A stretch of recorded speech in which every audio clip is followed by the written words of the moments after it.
Hola, ¿qué tal? Saludos cordiales aquí en TV Senado, a través de todo el país, profundidad de campos, y con el senador Ricardo Lagos Weber del PPD de la región de Valparaíso. ¿Cómo está, senador, después de fiestas patrias? Muy bien, muy tranquilo, logramos mantener el peso. Es una gracia. Es una buena nota. Claro que hay una preocupación porque se supone que con estas libertades adicionales que se han concedido, seguramente a partir de hoy día y de aquí hasta el 15 de octubre por lo menos, vamos a ver resultados de personas que se han contagiado durante esta etapa, según presumen algunos expertos en la materia. Es una preocupación también ahí en la región de Valparaíso, donde teníamos bastantes casos, más de 26.000 acumulados en el transcurso de la segunda, tercera semana de septiembre. Sí, si me permite una reflexión un poco más general sobre el tema de la pandemia, el coronavirus y los rebrotes. Si uno tuviera que algo aprender de los países que han vivido este proceso antes que nosotros, y muchos de ellos lo han enfrentado tal vez de manera, no sé si exitosa, pero con menos trauma, casi todos los países han tenido un rebrote. Entonces no veo por qué en Chile no lo vamos a tener.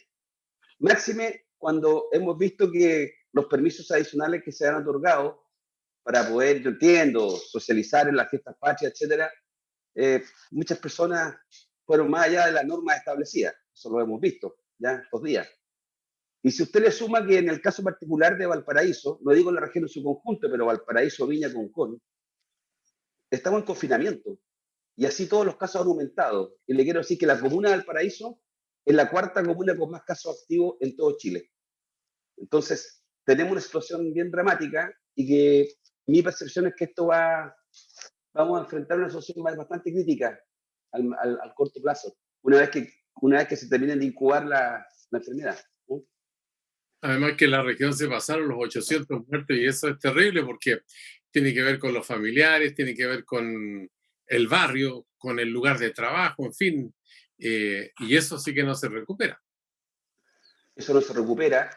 Y por otra parte, lo curioso de Valparaíso es que habiendo estado con medidas bien estrictas en materia de desplazamiento, 2 permisos a la semana, etcétera, en confinamiento, los casos aumentaron, a pesar de los 2 meses y tanto de confinamiento.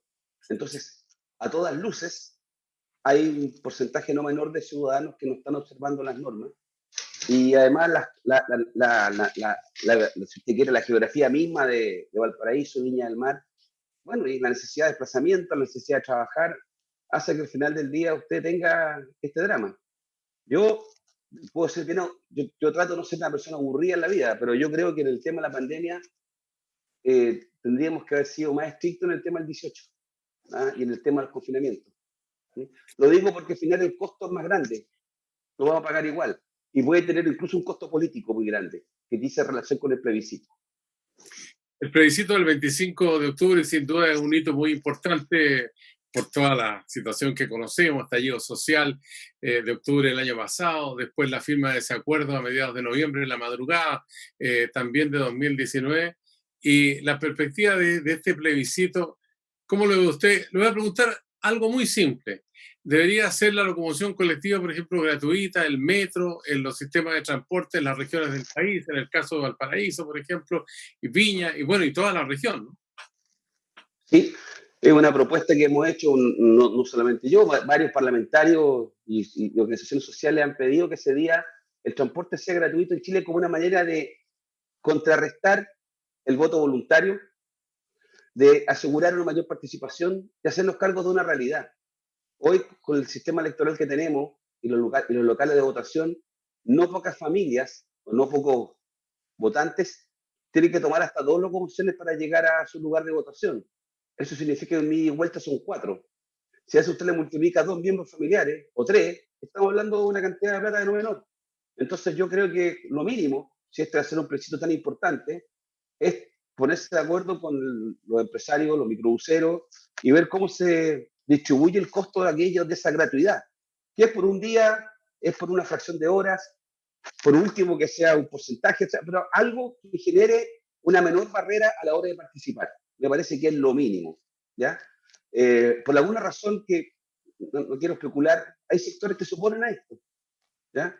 Se plantean todo tipo de subsidios, todo tipo de plata para todo, que cuando se trata de subsidio para el transporte colectivo, mire, yo creo que voy a decir algo que no tengo ningún antecedente, pero me tinca a mí que un día de transporte gratuito va a ser bastante más barato, ¿ah?, que el día de paro de los camioneros.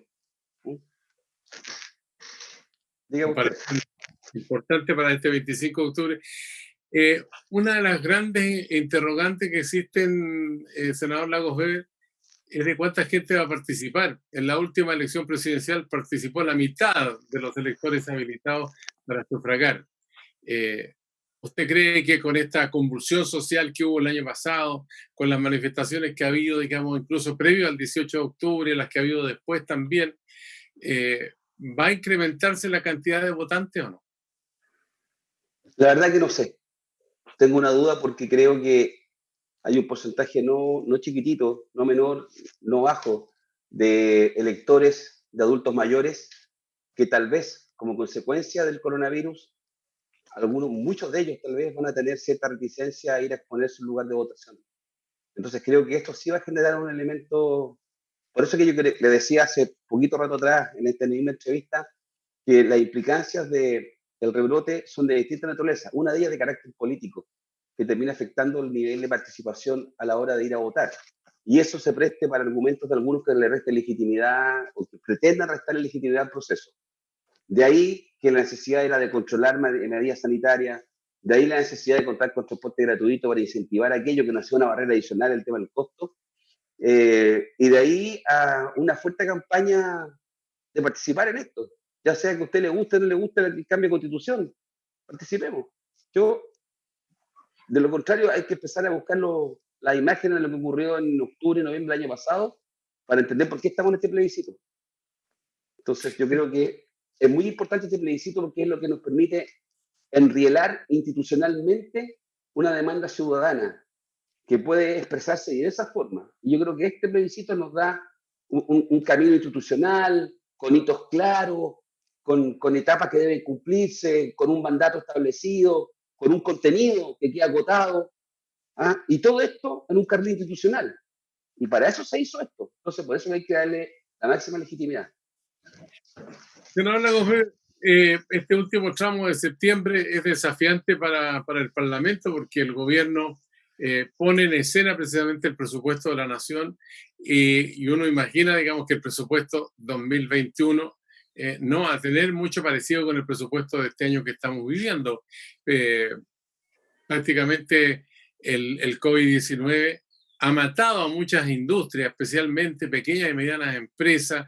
Hay un nivel de cesantía que podría llegar a los 3 millones de personas, sumando a aquellos con relación de dependencia y otros que trabajan por la libre, como se dice habitualmente, aquellos que no tienen ninguna relación de dependencia. En fin, o sea, tenemos un año muy complejo el 2021.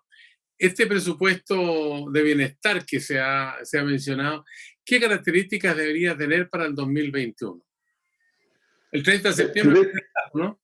Sí, se presenta el 30 de septiembre a más tardar. Tiene que presentar, lo puede presentar antes, ¿ya? Si lo presenta antes, rige antes la fecha de aprobación, entre paréntesis. Eso nos pasó el año pasado, que por alguna razón que nunca entendimos bien, el exministro Felipe Larraín presentó el presupuesto antes y todos seguimos trabajando con la idea de que tiene que estar aprobado a fines de noviembre, el 30, porque eran los 60 días, y alguien que es más formal miró y dijo, no, tiene que estar aprobado por el 24 o 25 de noviembre, porque lo presentó como el 25 de septiembre. Pero bueno, eso es menor. Lo que le quiero es permitir que vamos a enfrentar el año que viene todavía cifras de desempleo bien grandes. Hoy, las cifras de desempleo, estamos hablando alrededor de más de 2 millones de chilenos desempleados. Entonces, entre los desempleados propiamente tal, los que han abandonado la fuerza de trabajo y los que están bajo el mecanismo de suspensión laboral, que además se va a cumplir ahora luego los términos de estas suspensiones laborales, vamos a estar alrededor del 25% de desempleo, que es una cifra gigantesca. Y esto, todos los expertos, analistas, chilenos, extranjeros, le dicen que el ajuste, una vez que la economía incluso retome crecimiento y retome actividad económica, no vamos a volver a los niveles que teníamos pre-crisis, pre-pandemia y pre-pandemia, porque las industrias, muchos sectores se van a ver acomodados en cierta forma a un trabajo distinto, a una manera distinta de trabajar y contar con recursos humanos. Dicho eso, el presupuesto del año que viene, primero hay un compromiso que no va a ser inferior, no se va a reducir el presupuesto con respecto al año actual, al contrario, se va a fortalecer, Vamos a contar con el fondo de 12.000 millones de dólares que aprobamos ahora en junio, este fondo que se creó para enfrentar la crisis. Pero muy importante, algunos estamos empujando, y eso lo he hecho con fuerza, la idea de comenzar a trabajar en un presupuesto que tenga que tener, mire lo que le digo, no es que tenga más lucas necesariamente, pero sí una metodología que podamos medir al año siguiente de qué sirvió el presupuesto para cambiarle la calidad de vida a los chilenos y las chilenas. Es lo que se llama un presupuesto de bienestar, que tiene que medirse no solamente por lo que crece la economía, sino que si es posible establecer alguna metodología que diga en qué le mejoró la calidad de vida concreta a los chilenos. Y esto que no lo estoy inventando, si usted quiere lo estamos tomando de otras experiencias, como en el caso de Nueva Zelanda, que introdujo este elemento hace un par de años atrás. Y el Ejecutivo, el ministro de Hacienda, la primera ministra, se tiene que obligar a demostrar de que parte del presupuesto influyó directamente en la calidad de vida de las personas. Y para eso estamos empujando que el ministro se abra a eso. Hoy día el presidencialismo en Chile es tan fuerte que al final del día, si nosotros no aprobamos presupuesto, se aprueba lo que envió el gobierno. Se comprende que el Parlamento tiene muy limitadas atribuciones en materia presupuestaria. Pues bien, eso ya es necesario ir modificando eso. No le estoy pidiendo colegislar de decidir el Parlamento el presupuesto, pero por lo menos establezcamos una metodología, lo mínimo, que me diga qué políticas le mejoraron directamente la calidad de vida y cómo le mejoró la calidad de vida. Y eso hace la diferencia, eso hace que culturalmente la parte de atrás de la cabeza de los ciudadanos empiezan a captar, o si usted quiere, se peguen la cachá de cómo funciona el presupuesto. Ya ocurrió con los impuestos. Hoy día muchos chilenos, que antes no era un tema para ellos, ahora dicen, no, pues si esto lo pago con mis impuestos. ¿Se ha fijado, no? Chilenos, no experto en finanzas públicas. Entonces, aquí es lo mismo. Yo creo que el presupuesto, los ciudadanos, digamos, ¿y de qué me sirve este presupuesto? ¿Dónde está gastado? ¿Cómo se gastó? ¿Quién responde? Para cerrar, digamos, esta primera parte de profundidad de campo, senador, quiero preguntarle, ¿cómo ve usted la ejecución del presupuesto de este año por parte del gobierno? ¿Y de qué manera se ejecutaron las medidas contracíclicas que se anunciaron después del estallido social? O sea, inversiones en dimensiones, digamos, pocas veces vistas en la historia, ¿no? Por ejemplo, en obras públicas y en otros aspectos que eran muy importantes porque eso significaba, digamos, una activación muy fuerte de la economía. ¿En qué quedó eso y cómo va la ejecución del presupuesto este año? Ya, eso tiene de dulce y de agraz, para ser bien franco, porque efectivamente, luego del estallido, incluso hicimos una pequeña reforma tributaria en la cual eliminamos aquellos elementos muy regresivos que tenía el exministro Larraín, se sacaron fuera del proyecto, como la famosa reintegración, no quiero entrar en detalle, pero que era una cosa muy regresiva, una medida, y mejoramos algo la recaudación, aumentamos las contribuciones de bienes raíces más caros, digamos, para de los estratos más altos. O sea, se hizo medidas bien progresistas y progresivas en su tributación. ¿Qué es lo que ocurre? Que nos agarró la pandemia y ahí yo veo que se utilizaron medidas contracíclicas. ¿En qué sentido? De que el Estado se metió la mano en el bolsillo y se han generado el bono COVID-19, el ingreso familiar de emergencia. Otra cosa que el gobierno, yo generalmente no quiero ser crítico, pero el gobierno le costó tomando el ritmo a la crisis. Le costó, porque legislamos 3 veces el ingreso familiar de emergencia, Sergio. 3 veces lo legislamos. Cuando le dijimos, oiga, hágalo así, ya sabe, no, se lo aprobamos porque había que aprobar, y volvió al poco rato, volvió y dijo, oye, tenéis razón, había que cambiarlo. No dice así, pero hubo que cambiarlo. Entonces, 3 veces. Se utilizaron medidas como la protección del empleo. O sea, una proactividad desde ese punto de vista, y además se utilizaron los recursos que hemos tenido ahorrados durante muchos años. ¿Ya? Producto de que, más allá de las críticas al modelo y todo eso, lo concreto es que habían recursos disponibles para decirle a los chilenos en la crisis de pandemia, aparte de quédese en su casa, que eso hay que hacerlo, y eso lo hicieron todos los países de la región de América Latina, a todos le dijeron, váyase a su casa. Lo que no pudieron hacer todos fue poner recursos para ir en ayuda de sus funcionarios. Y eso lo pudimos hacer nosotros, y ahí se está haciendo. Donde está la grasa, a mi juicio, fue la lentitud del gobierno, y lo segundo, que los temas de obras públicas que usted menciona, no me queda claro todavía, y lo digo yo, que estoy en la Comisión de Presupuesto, ¿dónde están esas inversiones? porque producto de la pandemia y el confinamiento, la ejecución ha sido baja en general. No se podía trabajar, no se podía trabajar en los caminos, en las construcciones. Entonces la pregunta, ¿y estos meses qué queda?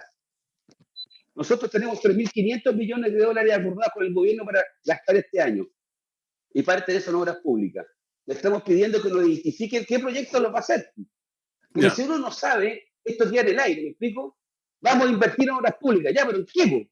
Dime la lista, quiero que me mande una lista que diga aquí, aquí, aquí, aquí. Si no lo puede hacer es otra cosa. Ahí discutiremos por qué no se hizo.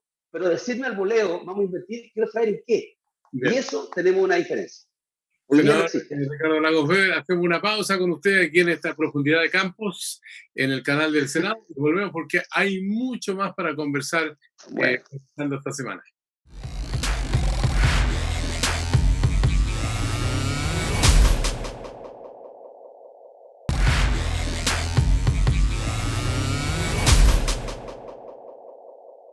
Ya estamos de vuelta aquí en Profundidad de Campos, en el canal del Senado. Estamos conversando con el senador Ricardo Lagos Weber, del PPD, posible candidato presidencial, ¿o no? Están hablando todos de candidaturas presidenciales. ¿Usted no habla de eso o habla? ¿O mantiene un silencio cauto? Cauto. Estoy abocado al plebiscito. Cauto. Es la prioridad. La única pega que tenemos ahora es aprobar este plebiscito, que participe mucha gente. Usted mismo me preguntó al comienzo de esta entrevista, ¿por qué esa preocupación que hay que vayan a votar?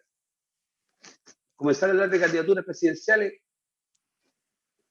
además que ninguna marca mucho, así queda lo mismo.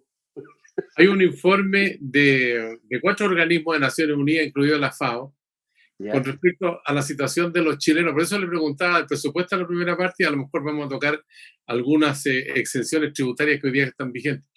Va a haber por lo menos 3 millones de personas de los 19 casi millones de ciudadanos que vienen a este país que van a vivir en fragilidad alimentaria, dicen estos organismos de Naciones Unidas, y 700.000 personas van a pasar hambre. Entonces uno se pregunta, bueno, ¿qué hacemos con las 130 exenciones tributarias que representan más de 9.300 millones de dólares? ¿Se tocan o no se tocan? Porque ahí podría haber recursos, ¿no?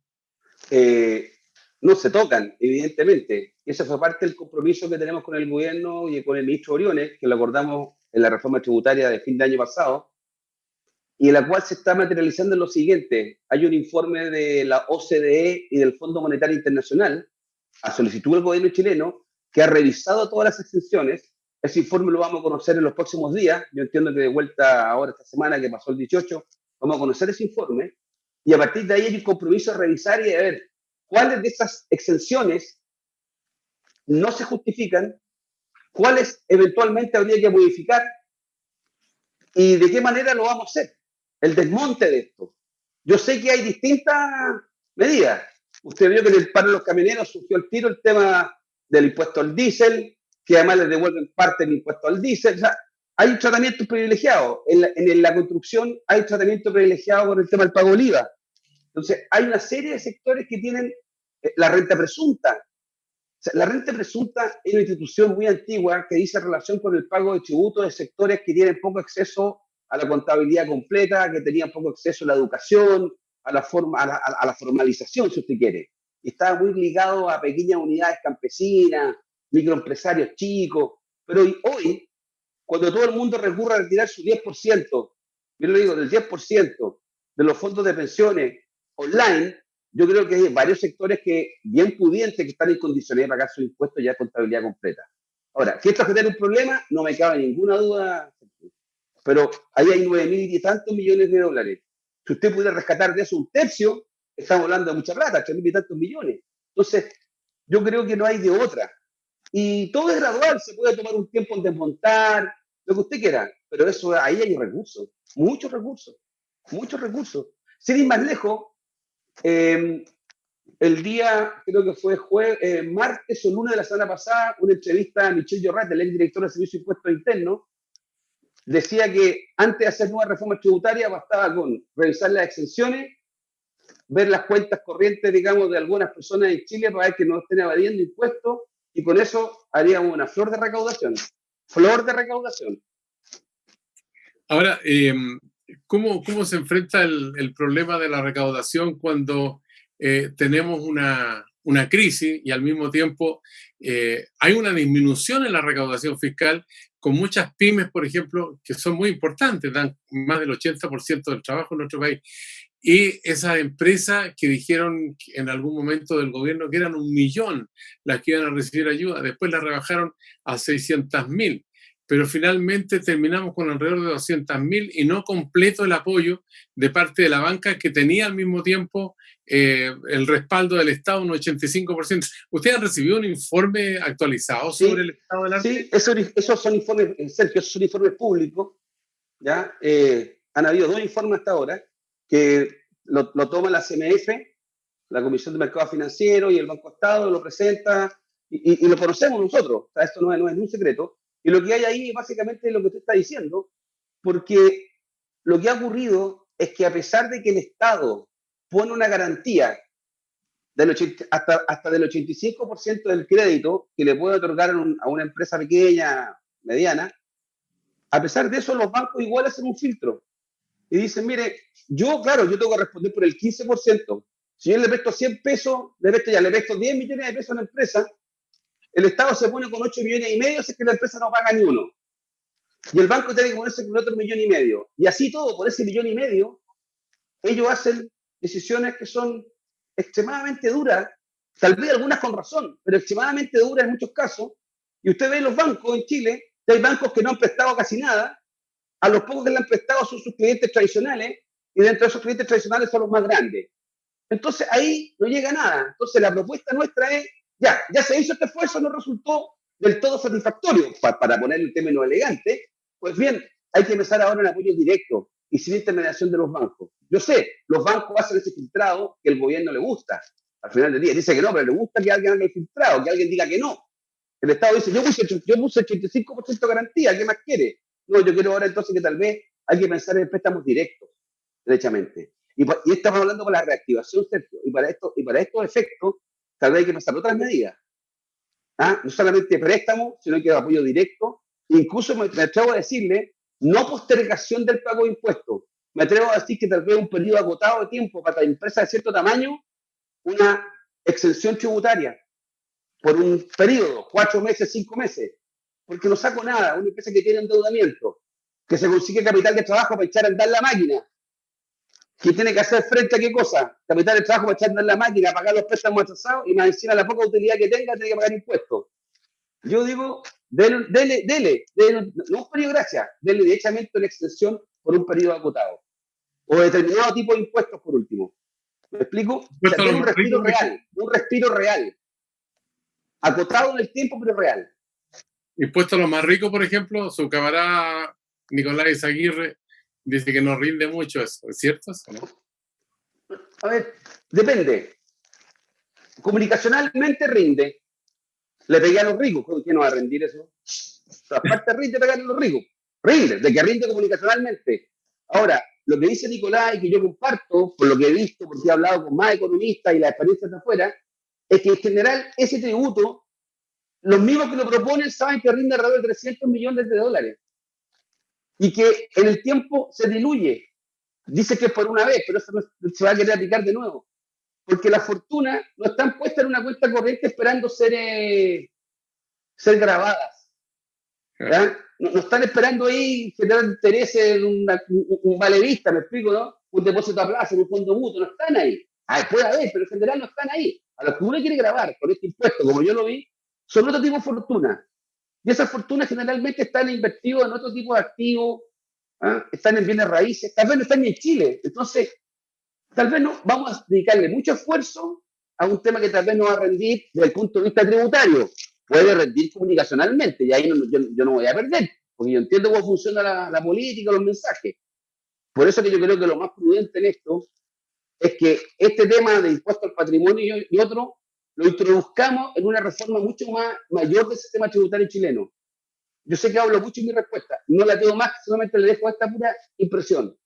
Chile, en su impuesto, la mitad, mira lo que digo, la mitad de lo que se recauda son impuestos indirectos.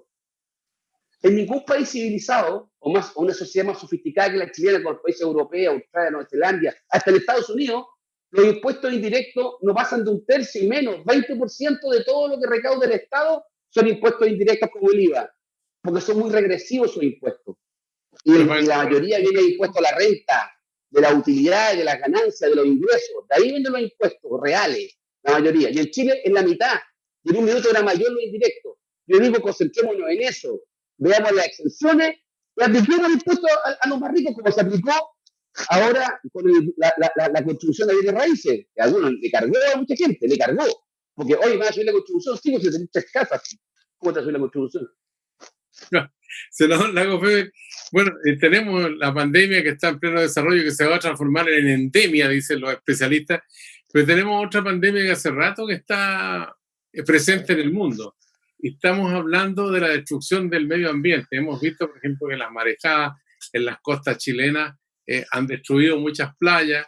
Hemos visto bosques que formaban parte del bosque nativo que han ido desapareciendo. Hemos observado, por ejemplo, en Estados Unidos, en Australia, incendios que nunca se habían visto en la historia, ¿no? Y acá estamos con la duda si entrar o no a Escazú, este acuerdo que permite establecer regulaciones que apuntan precisamente al cuidado del medio ambiente. ¿Usted piensa que tenemos que estar ahí o no tenemos que estar? O sea, está bien, la pregunta yo la agradezco porque es una pregunta que a mí me va a encantar responderla, pero para darle un contexto, el tema medioambiental, así como el tema migraciones, son temas de carácter global. ¿Me explico?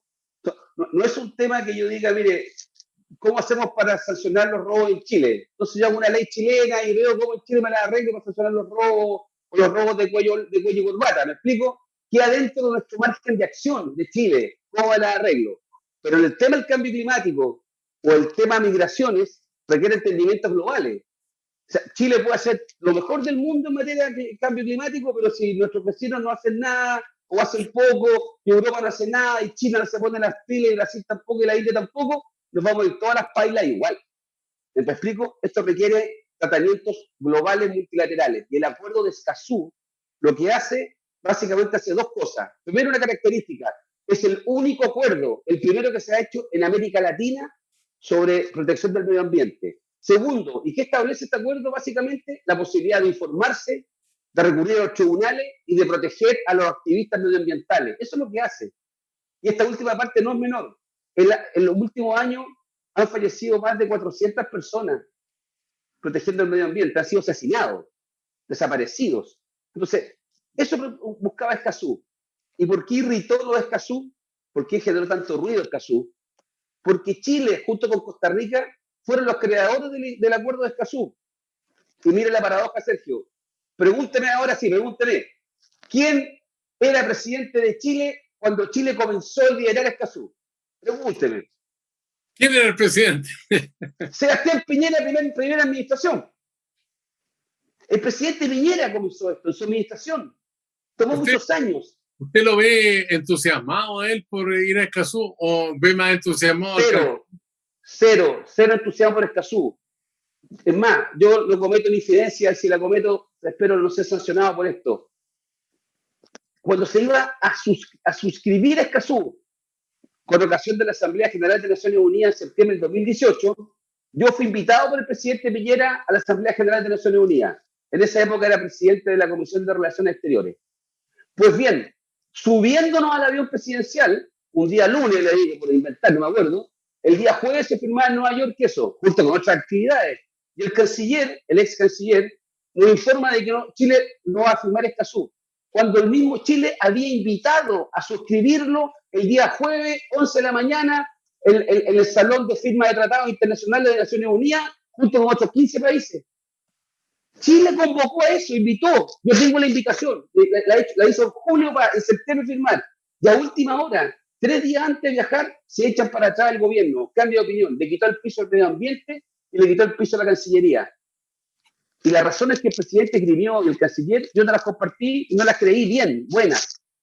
Lo vincularon con el fallo de Bolivia, que había estado el fallo de Bolivia pendiente, todavía no teníamos conocimiento del fallo, que fue 10 días después, algo así, o 7 días después.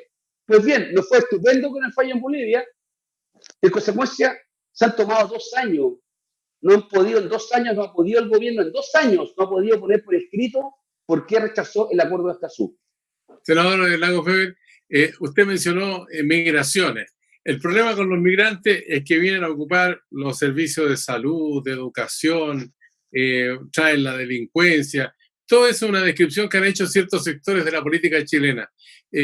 ¿Los migrantes aportan o no aportan al país? ¿Y cuál debería ser el criterio en esta movilidad mundial que hay, donde mucha gente va de un lado a otro buscando mejores condiciones de vida o al mismo tiempo huyendo de la represión política? La migración es tan antigua como el ser humano caminando en 2 pies en el planeta Tierra. Siempre ha migrado el ser humano. Lo que tratamos nosotros los países hoy día, en el siglo XXI y en el siglo XX, fue regular la migración de alguna forma. En Chile, efectivamente, la migración no está bien regulada. Dicho eso, hay sectores que han usado la migración con fines xenofóbicos, populistas, racistas, que yo no comparto. La delincuencia en Chile existe antes de llegar a los migrantes. Por favor, ¿ya? Aquí tuvimos una dictadura que no le hicieron ningún migrante. ¿Ah? Y chilenos mataron chilenos violaron a mujeres chilenas, chilenos tiraron gente de helicóptero al mar, chilenos, no migrantes. Entonces, no me gusta esa caricatura. Sí sé que hay un sector de chilenos, algunos que son derechamente racistas y xenófobos, debe haber como muchos países. Y hay otros que genuinamente tienen ansiedad o aprensión a este tema. Por eso que hay que regularlo. Y eso es lo que estamos haciendo en este proyecto de ley, que hay que aprobar ahora en el Parlamento estos días, que todavía no logramos despacharlo. ¿Ya? Porque genera una tensión. Pues bien, si la migración es buena o mala, va a depender de la forma en que la regulemos y del tipo de migrante que tengamos. Entonces, si usted tiene una migración que tiene normas súper estrictas en el papel, pero que van a ser impracticables porque se le van a colar igual los migrantes, no va a servir esa legislación. ¿Me explico, Sergio? Si yo tengo una legislación que puede ser muy buena en el papel, pero no logro en los hechos controlar la migración, ¿de qué me sirve? De nada. Porque tengo entonces un mercado negro, ¿ya? De informales que van a trabajar no con las reglas. Si usted tiene en cambio personas integradas, registradas, con seguimiento, que les da la oportunidad y si no las puede expulsar, por supuesto todos los gobiernos tienen la facultad de expulsar extranjeros y en esta ley que estamos aprobando ciertamente va a estar esa facultad. No es un tema que no se pueda. Entonces a mí no me gusta la forma en que el gobierno lo encaró. Le quiero recordar algo, no a usted, pero usted es periodista nacional, sabe la historia. Pero yo le quiero recordar a los chilenos y chilenas, a los que van a ver este programa, que ya durante la campaña presidencial, el otrora candidato Sebastián Piñera equiparó el concepto migrante con delincuentes. O sea, ellos tienen en la derecha un prejuicio sobre este tema y lo explotan de esa manera. ¿Ah? Y los migrantes sí pagan impuestos, efectivamente, pagan impuestos cuando están legalizados. Si usted no los tiene legalizados difícilmente porque no le van a pagar ni cotizaciones, y ahí sí que van a trabajar por menos del salario mínimo. Por eso hay que regularizarlos. Igual pagan el IVA aunque estén ilegales, ¿no? O estén, bueno, digamos, no documentados. Oiga, qué buen punto, porque lo vinculo con lo que le dije hace unos minutos atrás. Y como el IVA representa la mitad de lo que recauda el Estado chileno, ellos contribuyen a eso también. Llegamos al final, senador Ricardo Lagos Vera. Todos los buenos se acaban en algún minuto. Muchas gracias por conversar con nosotros en Profundidad de Campos y bueno, que este regreso sea para acelerar el tranco. Yo sé que las empresas de turismo, los emprendedores ahí en la región de Valparaíso están con el agua al cuello, así que usted le hizo el planteamiento al gobierno. ¿Se lo contestaron así en una línea o no? No, o sea, tuvimos una sesión especial con el gobierno hace 12 días, pero yo tengo alguna esperanza en el presupuesto, este presupuesto que vamos a discutir ahora, que vamos a conocer el 30 de septiembre, y que tengamos un espacio precisamente para el tema de reactivación y emprendimiento, pero no para la gran empresa, es para la pequeña y microempresa. Ya ni siquiera hablo de la mediana, pequeña y micro. Y tiene que estar distinguido por sectores. Usted no puede tener una medida general, ya no sirve esa medida general. ¿De qué le sirve? Mire, ¿de qué le sirve que usted le diga al sector gastronómico desde el Biobío al sur de que pueden sacar las terrazas, pueden usar las terrazas para abrir los restaurantes si llueve todo el día? ¿Me explico? Entonces hay que tener medidas por regiones, con criterio regional, por sector. hay sectores de la gastronomía o del entretenimiento nocturno que tienen contratos de energía de base que son distintos a otros sectores y que tienen que pagar igual, aunque el negocio esté cerrado. Y claro, la autoridad dice, bueno, esto es un negocio entre privados. No me jodas, si esto es un tema nacional. Hay que buscar la forma. Entonces, legislemos entonces, no sé, pues metámonos ahí. Cuando me explico, tiene que tener medidas por sector, por rubro, por regiones, y para eso tenemos la esperanza puesta en el presupuesto. Me salió largo el párrafo, pero igual vale la pena. Gracias, senador Gómez. Que tenga... En la manera legal que Sergio Campos me dijo, pucha, que respondí largo. Ya, ok. Gracias, que esté bien. Muchas gracias. Y a ustedes también por Profundidad de Campos, que siguen a través del canal del Senado. Volvemos en cualquier momento. Será hasta la vista.